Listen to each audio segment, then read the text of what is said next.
we divide 726 by 5 in a long division method.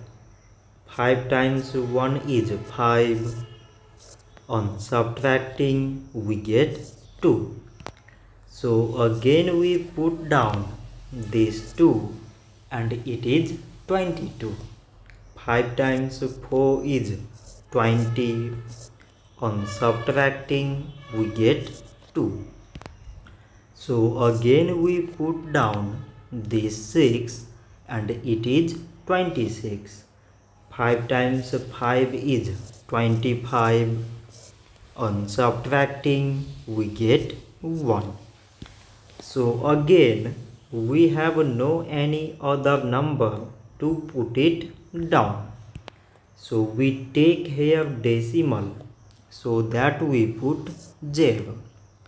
So it is 10 and 5 times 2 is 10. On subtracting we get 0. So 726 divided by 5 is 145 decimal 2.